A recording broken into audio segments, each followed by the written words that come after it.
언젠가 윌리엄 골딩의 소설 파리대왕을 소개한 적이 있습니다. 이 소설의 배경은 2차 세계대전입니다. 전쟁을 피해 안전한 장소로 이동하던 아이들이 타고 있던 비행기가 추락을 해서 무인도에 불시착을 했습니다. 이제 무인도에 도착한 아이들은 나이가 많은 랄프를 중심으로 오두막을 짓고 대소변 구역을 지정하고 구조 봉화를 올리면서 나름대로 질서를 유지했습니다. 그런데 잭이라는 아이가 멧돼지를 잡아오자 이 멧돼지 고기를 먹기 위해서 잭을 따르는 아이들이 생겨나기 시작했습니다. 그때부터 아이들이 두 진영으로 나누어서 싸움이 시작이 되었는데요. 이 과정에서 랄프 진영에 속해 있는 2명의 아이가 죽게 되었고 랄프도 죽음의 위협을 느껴서 도망을 가게 되었습니다. 그리고 잭의 진영에 있는 아이들이 랄프를 죽이기 위해서 랄프를 뒤쫓는 과정에서 결국 섬에 불을 지르게 됩니다. 그러자 멀리 있던 해군 구축함이 그 불길을 보고 이 섬에 접근을 해서 랄프를 구하는 이야기로 소설이 마무리가 됩니다. 여러분, 이 소설은 무엇을 우리에게 말하고 있는 것일까요? 문명세계를 상징하는 어른들이 구축함을 타고 상대방을 죽이기 위해서 혈안이 되어 있는데요. 아이들도 같은 상황에 놓이면 마찬가지라는 이야기를 전하고 있습니다. 어른이나 아이들이나 모든 인간은 자기가 살기 위해서 언제든지 상대방을 해할 그럴 준비가 되어 있는 것이 인간의 본성이라는 이야기입니다. 이것이 바로 우리 인간의 내면 세계라는 것인데요. 윌리엄 골딩은 이 소설로 1983년에 노벨 문학상을 받았습니다. 여러분, 그러면 이것은 과연 소설 속의 이야기만 해당되는 것입니까? 산둥수용소라는 실화를 기록한 책이 있습니다. 이 책의 저자는 하버드 대학을 수석으로 졸업을 하고 중국 연경대학에서 영어를 가르쳤습니다. 그러나 일본이 진주만을 공격한 후에 3년 동안 중국 산둥의 포로 수용소에 감금이 되었습니다. 이때 1,500명의 민간인 포로들이 이 수용소에서 생활을 하게 되었는데요. 그 중에는 학자와 사업가도 있었고 의사와 간호사도 있었고 그리고 목사와 신부도 있었습니다. 그런데 이들이 모두 민간인들이었기 때문에 전쟁 중에 붙잡힌 포로들과는 매우 다른 대우를 받았는데 육체적인 학대나 생명의 위협 없이 수용소 안에서는 자유롭게 생활을 할 수가 있었습니다. 다만 모든 물자가 매우 빠듯하게 쪼들린다는 점과 그리고 언제까지 그 수용소에서 있어야 할지에 대한 그런 어려움들이 있었는데요. 바로 이러한 점이 그곳에 있는 사람들의 마음을 한없이 짓눌렀습니다. 그래서 이 책의 저자는 이런 상황 아래에 있는 인간의 본성이 무엇인지를 깨달아가는 과정을 이 책에 기록을 하고 있는데 이 책에 이런 일화가 있습니다. 성탄절이 지난 어느 날 미국 적십자사에서 보낸 선물꾸러미가 이 수용소에 도착을 했습니다.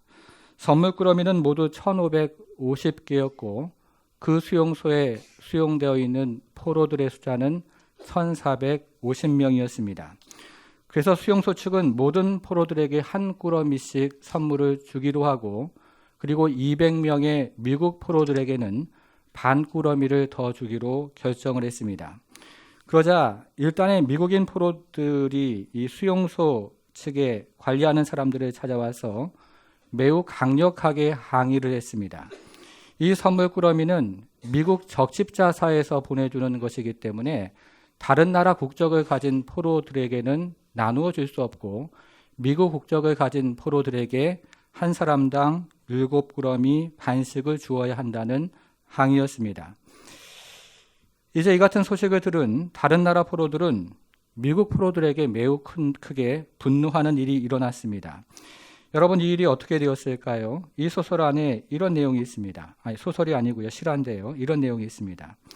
서로 미국인, 영국인, 백인, 흑인, 유대인, 인도인이라는 사실을 완전히 잊고 지내던 조화로운 공동체가 갑자기 적대적인 민족 집단들로 나누어 싸우기 시작했습니다.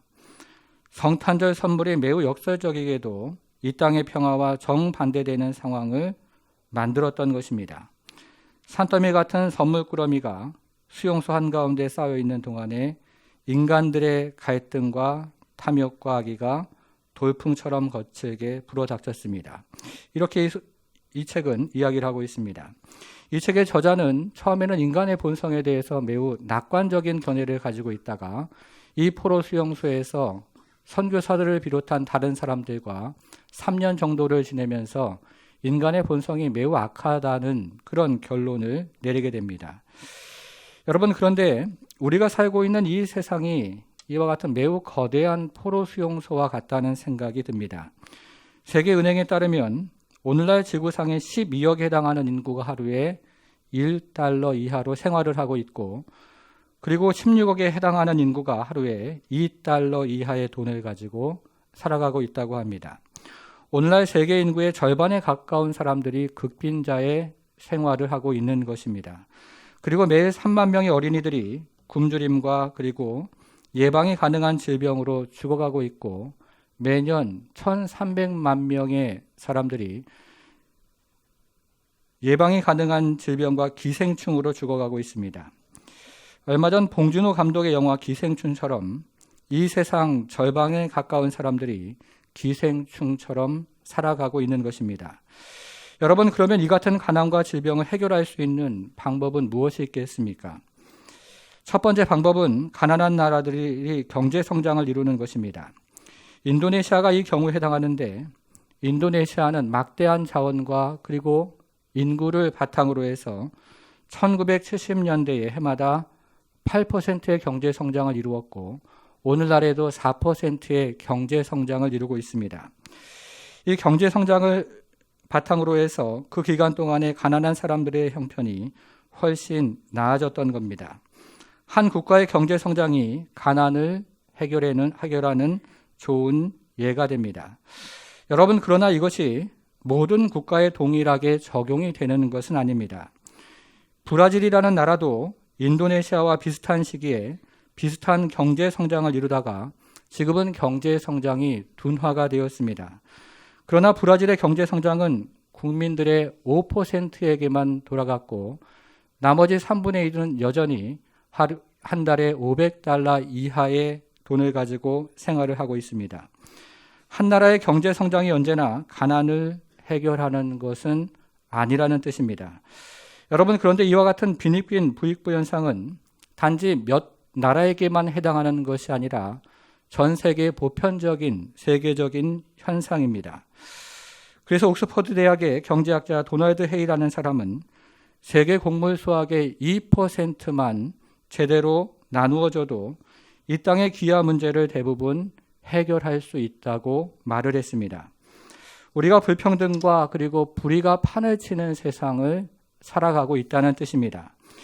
여러분, 그러면 이와 같은 세상을 향한 하나님의 목적 그리고 계획은 무엇일까요? 오늘은 미래복 하나님의 뜻이 이루어지다 하는 제목으로 그 하나님의 경륜에 대해서 함께 생각을 해보겠습니다. 첫째, 주보 3면의 말씀 노트가 있는데요. 그리스도 안에서 하나님의 경륜이 이루어집니다.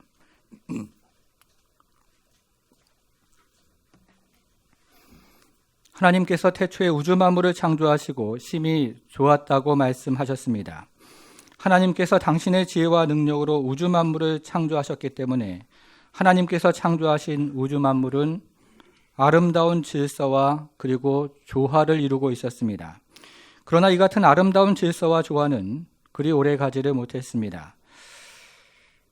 먼저 하늘에서 불화가 시작이 되었습니다. 하나님을 섬기는 천사 중에 하나가 스스로 높아져 마귀가 되었는데, 이때 마귀가 하늘의 천사들을 유혹하면서 하늘의 불화가 시작이 된 것입니다. 그런 다음에 땅에서 불화가 시작이 되었습니다. 이제 마귀는 땅으로 내려와서 아담과 하와를 유혹하면서 이 땅에서 불화가 시작이 된 것입니다.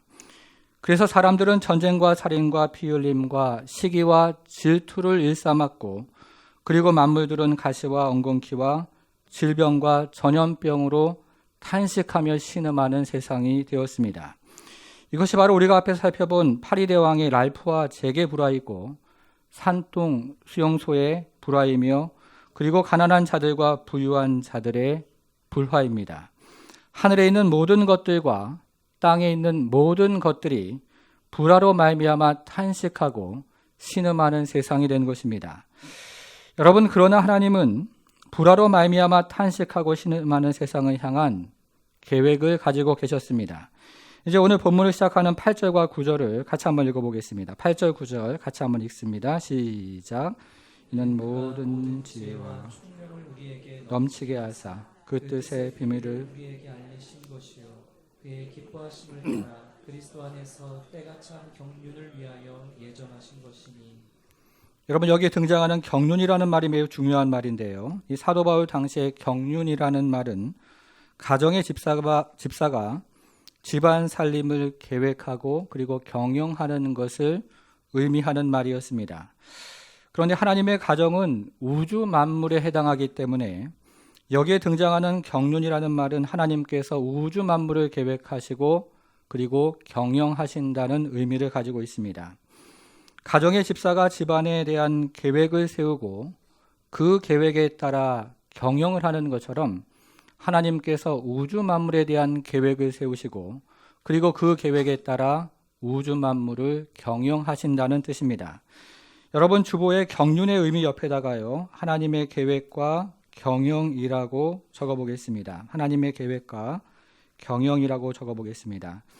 하나님께서 불화로 탄식하는 세상을 향한 놀라운 경륜을 가지고 계신다는 뜻입니다. 여러분, 그러면 이 세상을 향한 하나님의 궁극적인 경륜은 과연 무엇일까요? 10절인데요. 10절 매우 중요한 구절입니다. 같이 한번 읽어보겠습니다. 시작. 하늘에 있는 것이나 땅에 있는 것이 다 그리스도 안에서 통일되게 하려 하심이라. 이 세상을 향한 하나님의 궁극적인 경륜은 하늘에 있는 것이나 땅에 있는 것이 다 통일되는 것입니다. 그런데 여기서 하늘에 있는 것이나 땅에 있는 것이 다 통일된다는 말은 하늘에 있는 것이나 땅에 있는 것이 모두 합쳐져서 하나가 된다는 뜻이 아닙니다. 여기서 하늘에 있는 것이나 땅에 있는 것이 다 통일된다는 말은 하늘에 있는 것들이 완전히 회복된다는 뜻이고 그리고 땅에 있는 것들이 완전히 회복된다는 뜻입니다. 그래서 하늘에 있는 것이나 땅에 있는 것이 다 통일된다는 말은 하늘의 불화와 땅의 불화가 하늘의 주화와 땅의 주화로 회복되는 종말론적인 최종적인 구원을 말하고 있는 것입니다. 여러분, 주보의 경륜의 목적 옆에다가는요, 우주 만물의 회복이라고 적어보겠습니다. 그날이 되면 우주 만물이 종말론적으로 구원을 받아서 회복되어지고 그리고 잃었던 주화를 완전히 되찾는다는 의미입니다. 이것이 바로 이 세상을 향한 하나님의 궁극적인 경륜이라고 말하고 있습니다. 여러분, 그러면 이 같은 하나님의 궁극적인 경륜은 언제 시작이 되겠습니까? 10절을 다시 한번 보겠습니다. 하늘에 있는 것이나 땅에 있는 것이나 것이 다 그 다음에 뭐라고 되어 있습니까? 그리스도 안에서 통일되게 하려 하심이라. 이 같은 하나님의 궁극적인 경륜은 그리스도 안에서 시작이 되는 것입니다. 그래서 때가 참에 그리스도가 이 땅에 오셔서 마귀의 권세를 물리침으로 하늘에 조화가 시작이 되었습니다. 그리고 때가 참에 그리스도가 이 땅에 오셔서 아담의 후손들을 구속하심으로 이 땅에 조화가 시작이 된 것입니다. 그리고 때가 참에 그리스도가 다시 오셔서 하늘의 조화와 땅의 조화가 완성이 되는 것입니다. 하나님의 궁극적인 경륜이 그리스도 안에서 완성이 된다는 뜻입니다. 여러분, 주보의 경륜의 중심 옆에다가는요, 그리스도라고 적어보겠습니다. 이것이 바로 성도가 누리는 궁극적인 축복, 미래의 축복에 해당하는 것입니다. 이제 두 번째를 보겠습니다. 둘째는요, 그리스도 안에서 성령의 인도가 이루어집니다.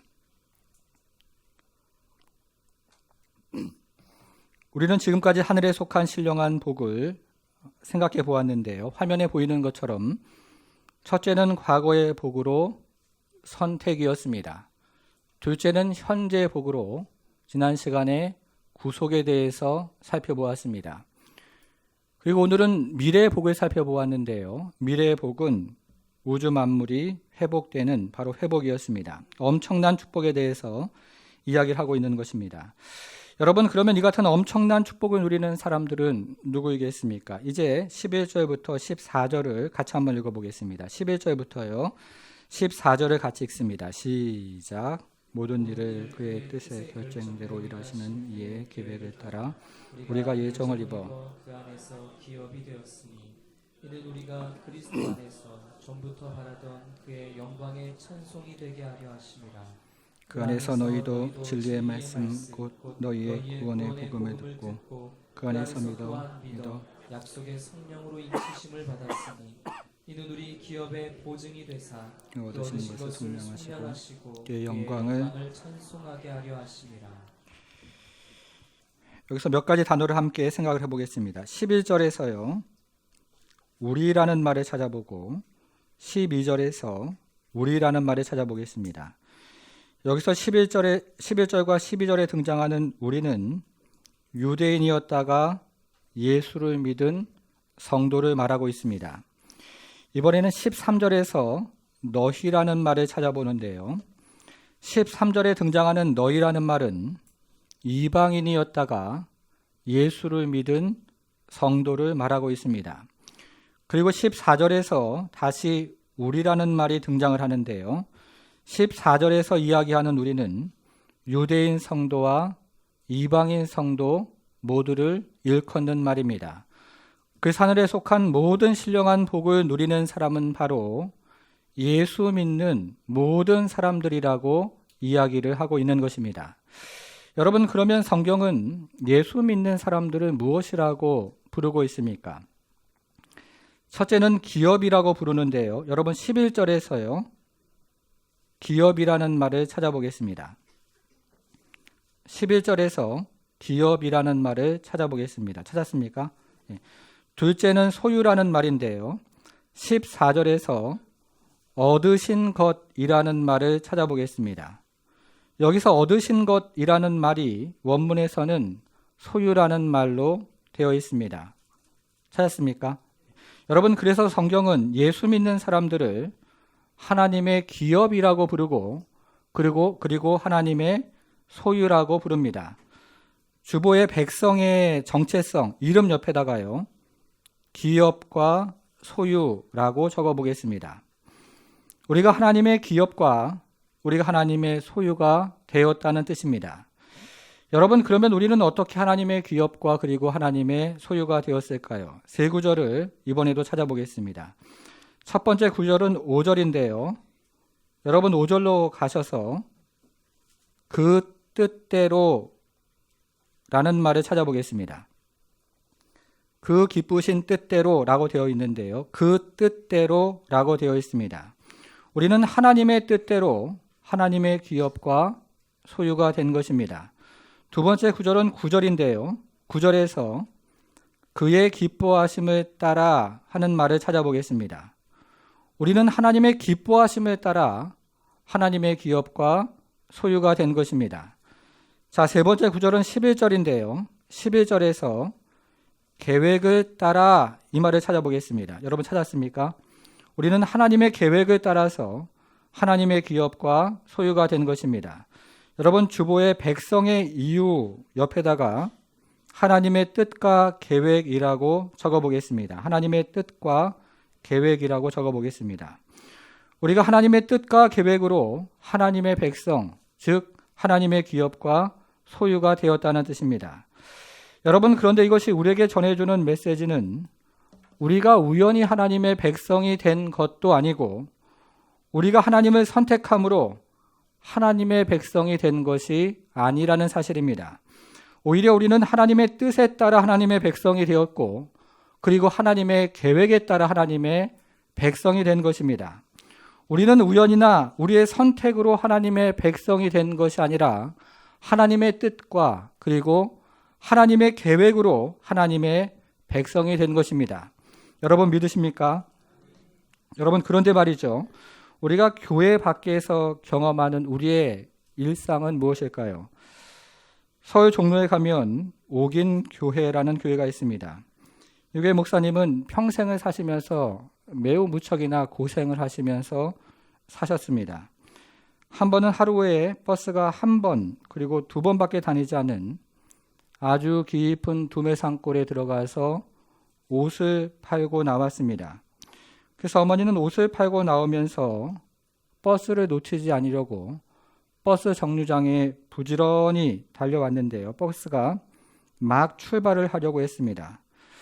그래서 어머니는 들고 있던 보따리를 머리에 이고 이제 버스를 향해서 막 달려가기를 시작했습니다. 아직 몇 분이 남아 있었고 이 버스 기사가 백미러로 보고 있을 것이고 게다가 시골이었으니까요. 당연히 기다려 주겠지라고 생각을 했습니다. 그런데 버스가 매우 냉정하게 그냥 떠나버렸습니다. 그래서 어머니는 이 아무도 없는 버스 정류장에 털썩 주저앉아서 엉엉 울기를 시작했습니다. 그 순간에 그동안 살아왔던 인생이 주마등처럼 머릿속에 지나가는데요. 자신이 살아왔던 인생이 너무 고생스럽기도 하고 그리고 자신이 살아왔던 인생이 너무 고달프기도 해서 그만 서러움에 복받쳐서 눈물이 났던 것입니다. 여러분, 우리 인생이 그렇지 않습니까? 그래서 우리는 때로 하나님의 사랑을 의심하기도 하고요. 그리고 때로 하나님의 인도하심을 의심하기도 합니다. 내가 하나님의 기업이고 소유인데 나의 인생의 고난이 이토록 많은 이유는 무엇일까요? 내가 하나님의 뜻과 계획을 따라 하나님의 백성이 되었다고 성경은 이야기를 하는데 나의 인생에 환난이 이토록 많은 이유는 무엇일까요? 의심하고 또 불평을 하는 것입니다.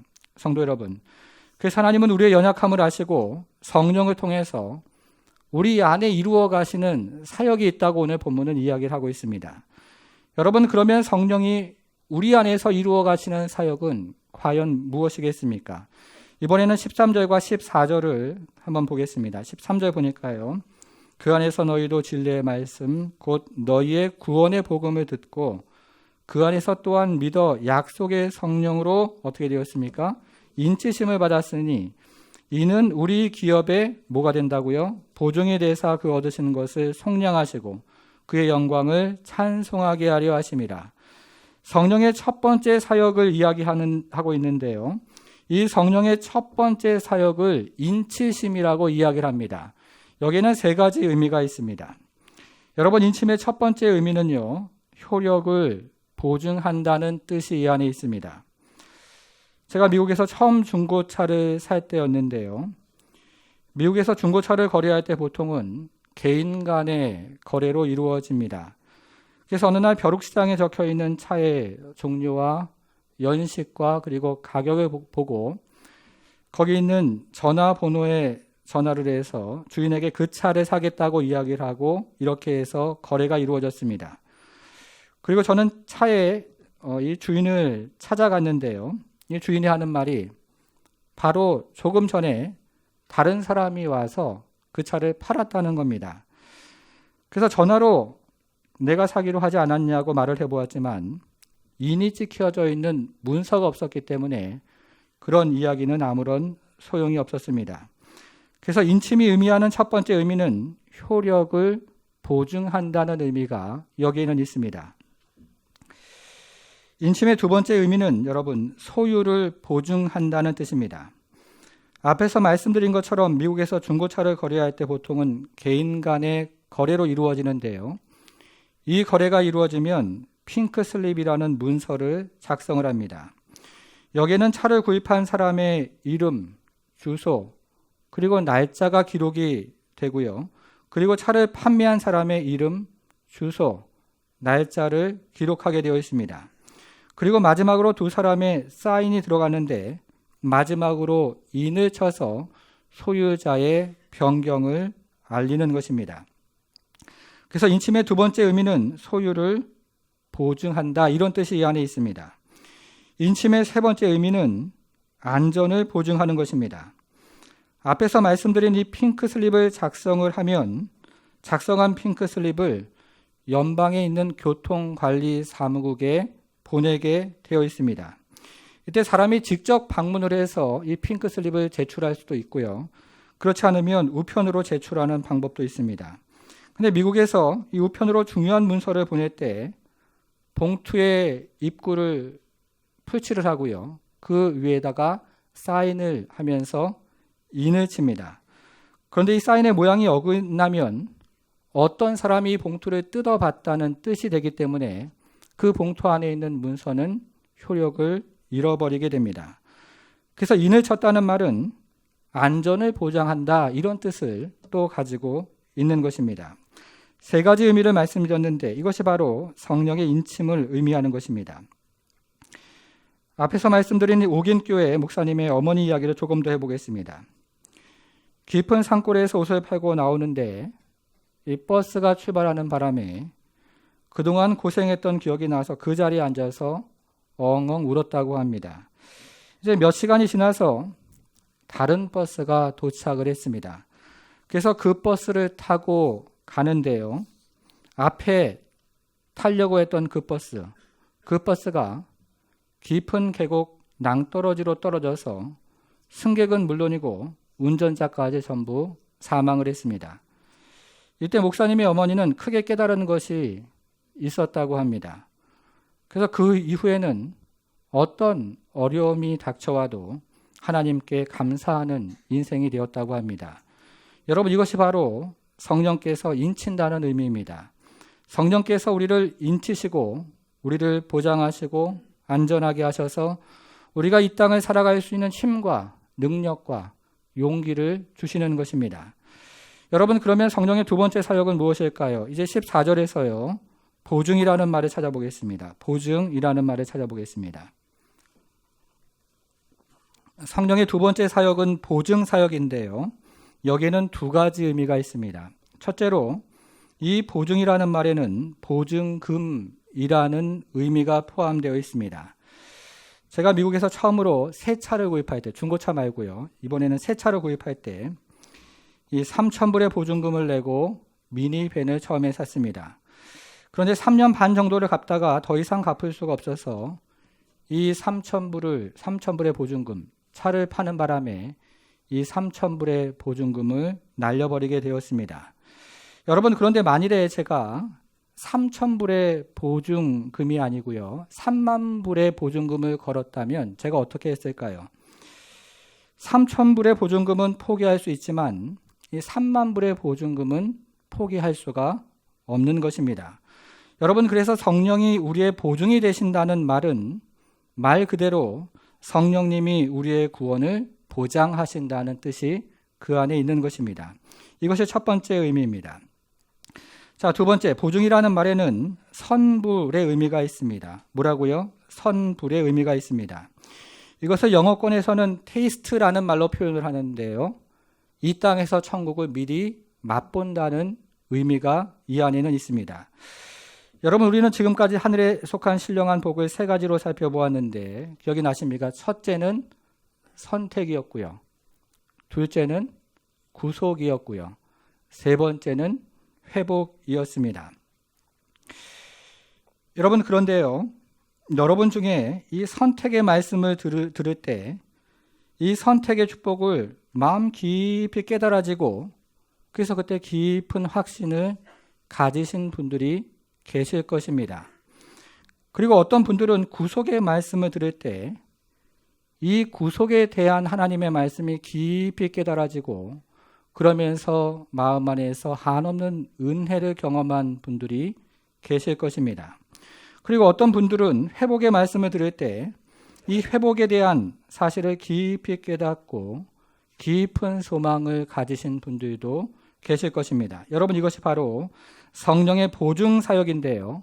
성령이 우리가 예배를 드릴 때 천국의 기쁨을 미리 이 땅에서 맛보게 하시는 사역, 그것이 바로 성령의 보증 사역인 것입니다. 여러분, 그런데 이 성령의 보증 사역은 다른 데서 이루어지는 것이 아니라 먼저 우리 마음 가운데서 이루어집니다. 우리가 아무리 돈이 많고 환경이 좋고 그리고 모든 것이 갖추어져도 마음이 슬프면 인생이 불행합니다. 그러나 반대로 우리가 아무리 문제가 많고 환경이 어렵고 모든 것이 갖추어지지 않아도 마음이 기쁘면요, 그 인생은 행복한 인생으로 살아갈 수가 있습니다. 마음에 달렸다는 것입니다. 여러분, 사람이 악한 영에 사로잡히는 것은요, 미움이나 분노나 악한 생각에 자신의 마음을 내어주기 때문에 그렇습니다. 이것도 역시 마음의 문제입니다. 그러나 성령께서 역사하시면 우리 마음이 하늘의 기쁨과 그리고 하늘의 놀라운 평강을 경험하게 됩니다. 그 성령의 보증 사역은 우리의 마음을 묶고 있었던 결박들을 하나씩 끊어내기를 시작하고 그리고 우리 마음에 참된 자유와 기쁨을 회복하게 하십니다. 그리고 성령의 보증 사역은 우리 마음을 묶고 있었던 염려와 걱정과 근심과 불안을 몰아내고 우리 마음을 천국의 기쁨과 그리고 평강으로 회복해 하시는 사역을 우리 마음 가운데서 이루어 가시는 것입니다. 성령의 보증 사역이 우리 마음 가운데서 이루어진다는 뜻입니다. 여러분, 그러면 이 같은 성령의 보증 사역은 언제까지 지속이 됩니까? 14절 다시 한번 보겠습니다. 이는 우리 기업의 보증이 되사 그 얻으신 것을 어떻게 하신다고요? 속량하시고 속량하실 때까지. 여기서 얻으신 것이라는 말이 원문에서는 소유라고 말씀을 주었습니다. 이어지는 속량하시고라는 말은요, 원문에서는 속량할 때까지라고 되어 있습니다. 성령의 보증 사역이 우리가 완전한 속량을 받을 때까지 이루어진다는 뜻입니다. 사랑하는 성도 여러분, 여러분 중에 혹시 낙심된 마음으로 주일 예배, 이 예배당에 들어오신 분은 안 계십니까? 오늘 예배를 통해서 이 성령의 보증 사역을 경험하시기를 바랍니다. 하나님께서 주시는 하늘의 기쁨과 하늘의 능력과 하늘의 은혜를 경험하는 그 믿음을 가지고 우리가 앉아있을 때에 하나님의 말씀을 통해서 성령의 보증 사역을 경험하는 성도가 되기를 바랍니다. 여러분, 주보의 백성의 견인 옆에다가요, 성령의 인침과 보증이라고 적어보겠습니다. 어려운 세상을 살아갈 때 성령의 인침과 보증으로 성도를 견인해서 하나님은 안전하게 천국까지 성도를 인도하신다는 뜻입니다. 여러분, 그러면 성령께서 우리에게 이 보증의 은혜를 주시는 이유는 무엇일까요? 우리는 지금까지 에베소서에 등장한 하늘에 속한 신령한 복을 살펴보았습니다. 첫째가 무엇이었습니까? 선택이었고요. 둘째는 무엇이었습니까? 구속이었고요. 세 번째는 회복이었습니다. 여러분, 그러면 선택의 복을 우리에게 주시는 분은 누구십니까? 자, 3절과 4절을 다시 한번 보겠습니다. 성경을 앞으로 넘겨서요. 3절과 4절. 3절 이렇게 시작을 합니다. 찬송하리로다. 누구라고요? 하나님 곧 우리 주 예수 그리스도의 누구십니까? 아버지께서 그리스도 안에서 하늘에 속한 모든 신령한 복을 우리에게 주시되 곧 창세전에 그리스도 안에서 우리를 어떻게 하셨습니까? 택하사 우리에게 선택의 복을 주시는 분은 바로 하나님 아버지가 되십니다. 여러분, 그러면 구속의 복을 주시는 분은 누구십니까? 이번에는 7절을 보겠습니다. 7절로 가서요. 7절을 보니까 이렇게 시작을 합니다. 우리는 누구 안에서요? 그리스도 안에서 그의 은혜의 풍성함을 따라 그의 피로 말미암아 속량, 구속이죠. 속량, 구속, 곧 죄사함을 받았느니라. 우리에게 구속의 복을 주시는 분은 바로 성자 예수님이십니다. 여러분, 그러면 이 같은 하늘에 속한 복을 우리 마음으로 깨닫게 하시고 그리고 우리 마음 가운데 깊은 확신을 주시고 그리고 이와 같은 복을 사모하게 하시고 이와 같은 복으로 충만케 하시는 분은 누구실까요? 다시 한번 확인해 보겠습니다. 하늘에 속한 복을 시작하는 3절에서요. 어디에 표시를 하셨습니까? 신령이라는 말을 찾아보겠습니다. 3절에서 신령이라는 말을 찾아보겠습니다. 그리고 하늘에 속한 복을 마무리하는 13절에서요. 어떤 단어를 찾아야 되겠습니까? 성령이라는 말을 찾아보겠습니다. 성령이라는 말을 찾아보겠습니다. 자, 3절에 있는 신령과 13절에 있는 성령은 같은 성령님을 의미하는 단어입니다. 하늘에 속한 복을 마음으로 깨닫게 하시고 우리 마음 가운데 확신을 주시고 우리 마음으로 사모하게 하시고 우리 마음 가운데 충만케 하시는 분은 바로 성령 하나님이신 것입니다. 여러분, 이것이 바로 우리가 앞에서 살펴본 성령의 보증 사역이라고 말하는 것입니다. 여러분, 그런데 성령의 보증 사역이 우리 마음 가운데 일어나면 우리에게 어떤 고난이나 어려움이 닥쳐와도 불안하지 않고 그리고 우리 마음이 참으로 하나님 주시는 은혜 가운데서 하늘의 평강과 그리고 은혜를 경험하는 은혜로운 마음으로 바뀌는 것입니다. 그것은 성령 하나님께서 우리의 마음을 담대하고 그리고 견고하게 붙잡아 주시기 때문에 가능한 것입니다. 그래서 우리의 믿음이 식어질 때 성령님은 우리 마음의 새로운 믿음을 보증해 주십니다. 그리고 우리의 믿음이 연약할 때 성령님은 우리 마음 가운데 새로운 은혜를 보증해 주십니다. 그리고 우리의 상황이 절망적일 때 성령님은 우리 마음에 새로운 용기를 보증해 주십니다. 우리가 연약하고 부족할 때마다 하나님 앞에 나아가고 그리고 함께 예배를 드리면서 나아갈 때 성령께서는 하늘의 은혜로 우리를 보증하셔서 우리가 하늘의 은혜를 담아서 이 세상을 살아갈 수 있는 힘과 그리고 용기를 경험하는 것입니다. 여러분, 그런데 우리가 이 성령의 보증 사역에 대해서 지금까지 들었는데요.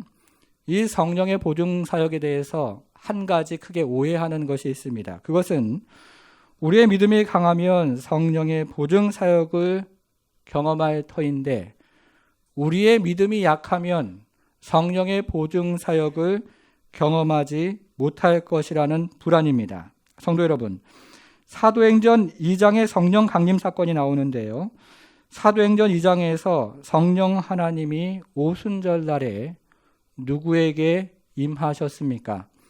마가의 다락방에 모여있는 믿음이 좋은 12 사도에게만 임하셨습니까?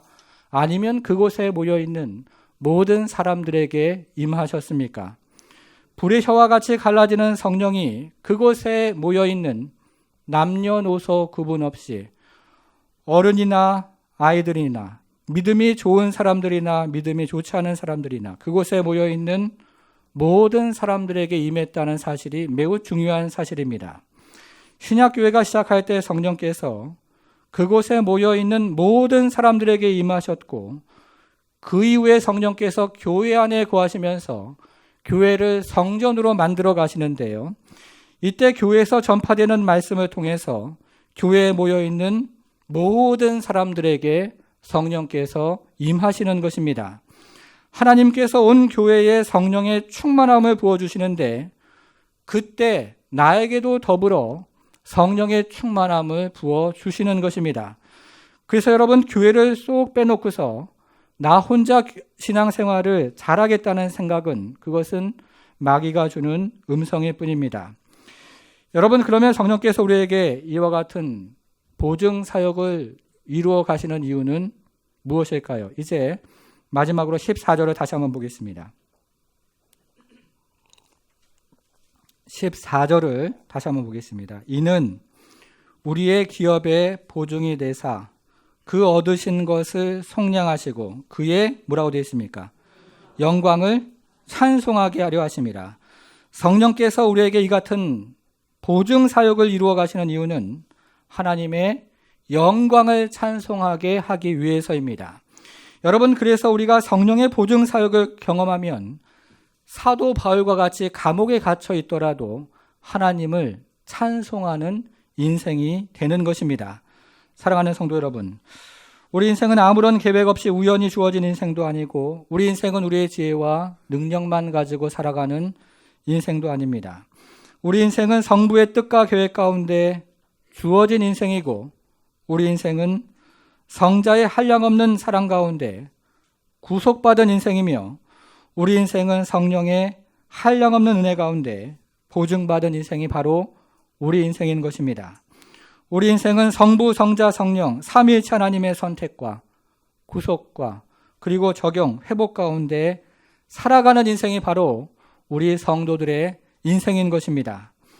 여러분, 그래서 하나님의 영광을 영원토록 찬송케 하는 그 목적을 가지고 우리는 이 땅에 태어났고 우리가 이 땅을 살아가면서 수많은 어려움과 수많은 환난이 우리 가운데 있지만 그러나 성령의 보증 사역으로 말미암아서 우리가 함께 예배를 드리고 함께 하나님을 경배할 때 하나님께서 우리 마음 가운데 성령을 보증으로 허락해 주셔서 천국의 기쁨을 맛보게 하시고 그 기쁨과 그 은혜를 가지고 이 땅을 능히 이기고도 남는 하나님의 승리하는 군사가 되는 영광스러운 성도로 우리를 불러주신 것입니다.